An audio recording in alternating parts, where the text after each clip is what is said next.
근데 유독 주식만 많이 올라오면 팔고 싶은 왜 그런 욕심이 생길까? 난 그걸 넣어주고 싶어요. 결국에는 처음부터 지금까지 보유하신 분이 3,000% 수익을 거둔 게 아닌가? 만 주변에 엔비디아가 없으면 야, 너 엔비디아 없어? 사야지 라고 얘기해야지 아마 시총 1위까지 가겠죠. 얼마 안 남았어요 지금? 은퇴하면은 결국 이게 수입의 원천인데 건물이라고 생각하시고 그냥 쭉 가져가시면 될 것 같고.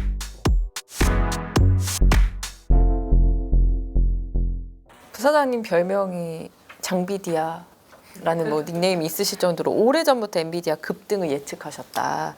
8년 전에 엔비디아 이제 좋게 보셨던 이유 궁금해요. 이 방송에서 얘기했죠. MTN 방송에서 2017년 여름에 얘기했는데 보통 모든 IT 기업들이 속도를 빠르게 하거나 엄청난 연산을 처리해야 되는데 당시 GPU가 엔비디아 거였습니다. 그래서 많은 분들이 보통 게임에 RTX 3030 쓰느냐 안 쓰느냐에 따라서 게이머가 게임 안 하죠. 왜냐면 화질이 안 좋으니까. 그래서 그 당시부터 워낙 핫했고 사실 제가 이렇게 보면 젠슨랑이 어떤 뚝심이 있는 것 같은데 이분이 한쪽에 한번 빠지면 집중을 많이 합니다. 약간의 해자가 있는 분이다 할 수 있어. 그때부터 얘기 많이 했고요. 두 번째는 그분이 혹시 엔비디아에 대해서 최근에 엄청 경기 어려울 때 감원 없거든요. 어떤 모든 기업의 산물은 결국 맨파워입니다. 맨파워. 충실히 이해하는 분이 젠슨랑이 아닌가 싶고 지금 올해 보면 유일하게 감원이 없는 기업이 젠슨랑이거든요. 그 다음에 보시면 아시겠지만 보통 기업들에 대해서 일하기 좋은 직장 1순위, 2순위에 나오는 게 항상 엔비디아입니다. 급여가 높은 것뿐만 아니고 상당히 조금 인원 뽑을 때 뭔가 조금 신중하게 뽑았다는 게 증거가 되고 있고 추가로 해서 여기 그때 당시에 뭘 얘기했냐면요. 그때 당시에 EPS 얘기했는데 EPS가 2자리 증가를 보이는 유일한 기업이었거든요. 젠슨랑 해자가 있고 두 번째 지원관리, 세 번째 이익가 증가했다고 그러면 그 기업은 뭐 언제가 되든 간에 많이 올라오겠죠. 물론 이제 커진 건 좀 운이 좋았지만 그래서 그때부터 그걸 갖고 많이 얘기하게 된 게 지금의 장비라는 이름을 달게 된 게 아닌가 생각합니다. 근데 그건 잠깐이고 과거에는 또 뭐 장방꾼이니 장횡보대야? 라는 별명도 많았고 그때 당시에는 금리가 올라오면서 주가 멎어 있을 때 그래서 그 당시에는 진짜 욕도 많이 먹었지만 여러분들 한 가지만 제가 주의사항을 드리면 주가 빠지는 거 되게 싫어하거든요. 주가 빠질 때 장이 빠지면 그건 용서해야 됩니다. 장이 안 좋은데 주가 올라가겠습니까? 밈도 아니고 전반적으로 매크로 한 게 안 좋으면 그거는 스킵하셔야 됩니다. 제가 보기에 아마 7, 8년 동안 엔비디아 팔 이유가 별로 없었다라고 말씀드리고 결국에는 처음부터 지금까지 보유하신 분이 3,000% 수익을 거둔 게 아닌가 생각할 수 있는 거죠. 엔비디아가 최근에 이제 새 AI 칩까지 공개하면서 주가가 지금 고공행진 너무 많이 어제까지도 계속 올랐죠. 네. 시총 2위 애플을 이제 바짝 추격하는 모습인데요. 이렇게 주가가 많이 상승할 때도 투자를 좀 해야 할까요? 어떻게 보세요?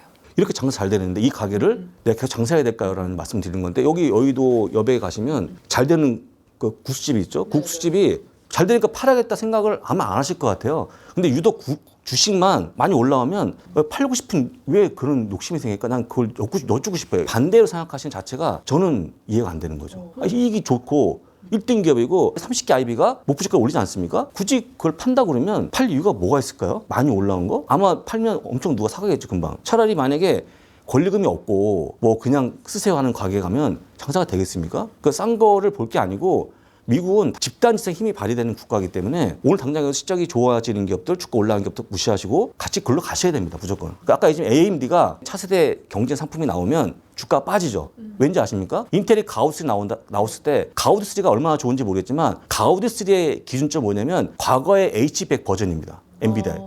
아니 지금 막 새로운 루빈이 나와서 엄청나게 좋아지고 있는데 왜 과거에 밖에 북한이 머물러 있습니까? 그게 금학 기술을 보여주는 거기 때문에 지금 루빈 나오는 것은 제가 보기에 젠슨의 전략인데 계속 나올 겁니다, 제품이. 왜냐면 엄청 격차를 더 벌리는 거죠. 지금 90% 정도까지 급증하고 있는데 마켓 시어가 그거 안 좁혀질 거예요. 아까 했지만 또 이 젠슨랑이 또 여우같이 또 지원 관리가 잘하는 바람에 직원도 이탈이 없습니다. 그러면 반도체는 끝난 거거든요. 지금 아무리 고민해도 단점이 없는 것 같아요. 아마 시총 1위까지 가겠죠. 얼마 안 남았어요, 지금. 2.9조 달러, 2.8조 달러니까. 애플은 거의 붙어 있고, 마소도 뭐 좀 얼마 안 남았죠. 그러니까 시총 1위는 가겠죠. 그리고 이제 78.9%의 매출총 이익률. 100원 받으면 78원이 내 돈이 되는 거예요. 우리끼리 얘기지만 거의 돈놈이죠. 이건 권리죠. 근데 왜 아무도 말 못하냐? 독점에 가까운 기술을 갖고 있으니까. 그래서 저는 개인적으로 만 주변에 엔비디아가 없으면 야, 너 엔비디아 없어? 사야지 라고 얘기해야지 이거 언제 팔지를 말이 안 되죠. 그래서 제가 왜 강조하냐면 그 서학개미 매매 동향을 보게 되면 최근 3월부터 주식을 계속 팔았어요. 엔비디아 주식을. 파신 분들은 지금 다시 절대 못 삽니다. 판 다음에 올라가면 웬만한 용기 있으면 못 사요. 그럼 뭘 사느냐? 그 다음 주식들. AMD, 인텔 하시는 건데 AMD, 인텔 아까 얘기했지만 기술의 격차가 너무 크기 때문에 안 된다고 보시면 될 것 같고 그런 기업들은 지금이 아니고 한 3년, 4년 뒤 그때 보시면 되지 않을까. 지금은 절대 보면 안 돼요. 이렇게 얘기하는 많은 분들이 너무 치우친 거 아니 말씀하시는데 아니 치우친 게 아니고 제가 지금까지 보게 되면 어떤 압도적인 기술을 갖고 있는 기업에다가 아까 얘기했지만 운영을 잘해갖고 제조업이 78.9% 나온 마진은 없다고 보시면 돼요. 그건 이 기업밖에 없다고 보시면 됩니다. 배당주를 적립식으로 모아가면서 투자하면 시장의 변화 때문에 이제 손실이 늘어나는 경우도 있는데 그럴 때는 어떻게 대처하나요? 배당을 적립하면 거의 완벽한 전략이고요. 잃지 않는 게임이죠. 왜냐하면 미국은 아마 아시겠지만 100년 동안 연평균 10% 올라왔다는 근거가 있죠. 그러니까 이것도 장투자하면 올라온다 보시면 좋을 것 같고 아까 했지만 달러까지 올라오는 그런 모습에다가 배당 인상시켜주면 적립하면 그야말로 그거는 좋은 거고 최근에 국내 증권사에서 HTS가 얼마나 발전했냐면요. 내가 원하는 종목을 구비해놓고 내 통장에서 일정 금액이 빠져나가서 자동 입금, 자동 환전, 자동 매입까지 되는 시스템이 돼 있다 보니까 그냥 기자님이 내가 원하는 통장을 걸어놓으시면 계속 매월 사줍니다. 사주고 나서 끝이 아니고 만약 배당금이 들어오면 그 배당으로 다시 한번 재투자가 될 수 있는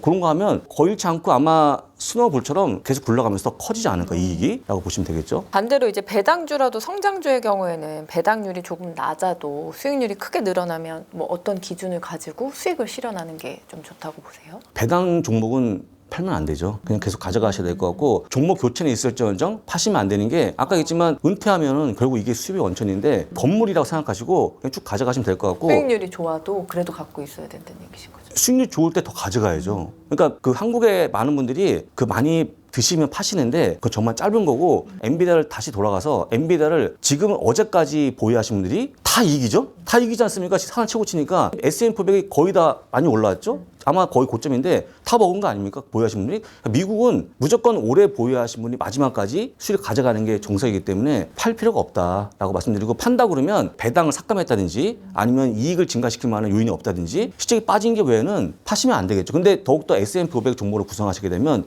그 위험은 줄지 않겠습니까? 그래서 제가 보기에 미국 주식은 안 팔아야 돼요. 배당을 이제 매주 받는 포트폴리오를 보면 이제 종목들이 이제 많이 네. 들어가 있는 것을 알 수 있는데 개인 투자자가 운영하기에 종목 수가 이제 너무 많으면 안 좋지 않나요? 미국은 보통 분기 배당이기 때문에 보통 13개 종목이 끝납니다. 12개. 왜냐면 1월, 2월, 3월에 세팅을 해놓으면 똑같이 다음 분기 이어지기 때문에 12개 종목이면 끝나요. 포트폴리오가. 근데 그것도 구성이 어렵다 그러면 구성해 놓으시고 나서 아까 얘기했지만 내 통장에서 계속 자금이 빠져나가서 적립식으로 매수하게 되면 끝나기 때문에 자동이니까요. 핀 것도 안 쓰이고 그다음에 아까 얘기했지만 장이 빠져도 배당금이 크고 작든 간에 배당이 들어오면 상당히 안정화됩니다. 심리가. 그러면 이제 아까 얘기했지만 자연스럽게 배당을 갖고 가는 그 장기화가 되기 때문에 1년, 2년 가져가시면 많고요. 제가 지금까지 강의했던 모든 강의를 통칭하면 제 기억에는 현재 이 포트를 갖고 있는 분들은 거의 안 팔았습니다. 배당이 들어오면 또 문자가 들어오거든요. 계속 알림이 나오기 때문에 팔려고 했던 것을 다시 약간 취소하는 그런 것 때문에 사실 뭐 저는 개인적으로 안 판다.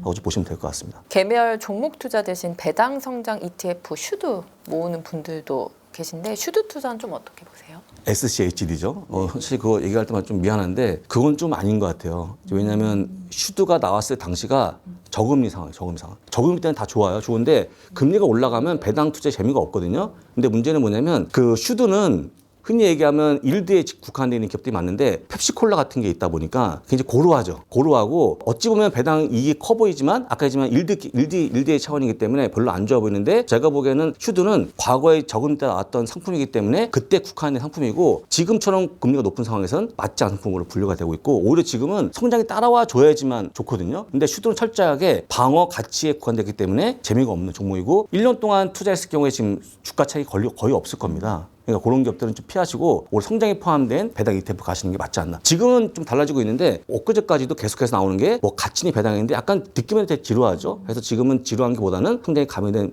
종목들이 좋아 보인다는 거. 월 배당을 지급하는 리얼티 인컴에 대한 부사장님 생각은 어떠신지 궁금해요. 매월 배당을 주는 게 다시 한번 중요한 게 아니고 배당 일도 중요한 게 아니고 배당을 늘리는 게 중요하기 때문에 굳이 월배당에 대한 부분들은 그냥 자주 들어오니까 정도가 의미가 있는 것이고요. 특히 리얼티 인컴은 상업 리츠인데 리츠가 지금 좀 안 되거든요. 부동산이 안 되기 때문에 굳이 안 되는 기업에 있는 월배당 때문에 좋아할 필요 없을 것 같고 혹시 월배당으로 포트폴리오 구성하시면 나쁘지 않지만 리얼티 인컴은 저는 별로 선호하지 않습니다. 않고 아까도 했지만 배당 일드가 커진 기업들 별로 안 좋아하고 배당 금이 커진 기업들을 관심을 갖고 있다고 보시면 될 것 같고요. 오히려 지금은 테크 쪽에 있는 배당을 주는 기업들에 관심을 갖는 게 낫지 않을까 생각이 들거든요. 테크 쪽에 관심을 가지면 시세차까지 같이 가져갈 수 있기 때문에 좋아 보인다는 거 말씀드리고 리얼티 인컴은 좀 피했으면 좋겠습니다. 개별 배당주랑 배당 ETF 중에는 어떤 투자를 좀 더 선호하세요? 배당 ETF가 더 좋죠. 좋은데 재미는 없죠. 제가 얘기하는 건 뭐냐면 어떻게 하는지 미국 주식을 투자해서 장기로 가져가시면 좋은데 아까 얘기했지만 슈드에 대적할 만한 배당 성장 ETF가 DGRW가 있어요. 대표적인 ETF인데 그거는 시세 차도 많이 나는 종목인데 한 종목 보유하면 되게 지루함을 느낍니다. 많은데 지루해서 보통 파시기 때문에 포트폴리오 구성하셔서 조언드린 건데 가장 쉬운 것은 배당 ETF죠. ETF는 그냥 운용을 대신해 준 거니까 가져가면 좋은데 그래서 저는 배당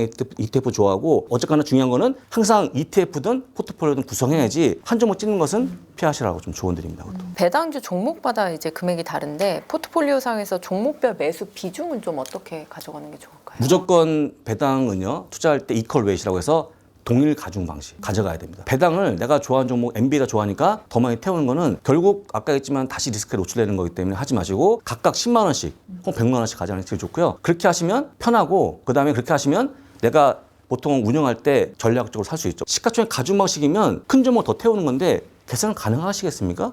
쉽지 않기 때문에 그냥 내가 원했던 금액을 뭐 10,000원 10만 원 단위로 하는 게 제일 좋다. 배당주 투자를 위해서 좀 공부를 할 때 참고할 만한 자료, 뭐 보고서, 뭐 어디서 확인하는 게 좋을까요? 배당은요, 국내는 배당에 대한 리포트가 많이 없고 데이터가 많이 없더라고요. 그래서 미국은 되게 많은데 살 수 없이 그냥 사이트를 이용하시면 좋은데 dividend.com 사이트가 가장 좋아 보입니다. 그래서 거기 가서 보시고 그 사이트 가신 다음에 어떤 기업들이 배당을 꾸준히 주는지 중요한데 배당을 얼마나 오래 올려줬는지가 되게 중요하기 때문에 그렇게 보시면 아마 좋은 배당주를 뽑을 수 있을 것 같고 그 상태에서 아까 했지만 한 10종목 이상으로 포트폴리오 구성하시면 그것 또한 완벽한 포트폴리오가 될 걸로 보입니다. 그런 사이트는 돈을 안 받거든요. 한 번씩 꼭 찾아보신 분들은 기억이 남기 때문에 오늘 끝나고 나서 그 사이트 가서 보시고 어떤 사이트는 이해하시면 엄청나게 큰 도움이 될 것 같습니다. 아마 9분은 안 보실 거예요. 근데 꼭 보시고 한번 눌러보시고 눌러보신 분들 기억할 수 있다는 거 다시 한번 강조합니다. 대표님이 그럼 생각하실 때 미국 배당주 투자에서 지켜야 할 원칙? 아까 얘기했지만 너무 올드한 기업들,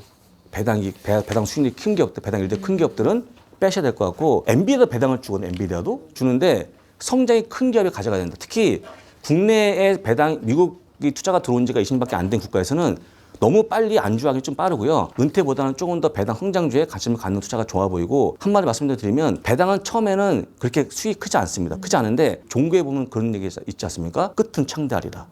그래서 그 나중에 시간이 커지는 거기 때문에 무조건 시간이 지나면 커지는 배당 투자니까 오늘부터 해보시면 좋을 것 같고 그거에 대한 결과를 누가 이기느냐는 먼저 하신 분이 이기는 거니까 최대한 빨리 하는 게 정답이 아닌가 생각합니다. 주가 빠진 것은 이유가 있겠죠? 근데 그런 이유가 있는 것은 절대 사지 않는다. 우리 큰손들이 라고 보시면 될 것 같고 똑같이 적자 보는 기업은요 아예 후보에서 빼버립니다. 그런 기업들은. 그러니까 우리가 끌어올려야 되는데 우리가 돈이 얼마나 많다고 아이유인크 자체를 끌어올리겠습니까? 안 되겠죠. 그래서 여러분들이 알고 있는 그런 지식을 버려야지만 돈을 벌 수 있는데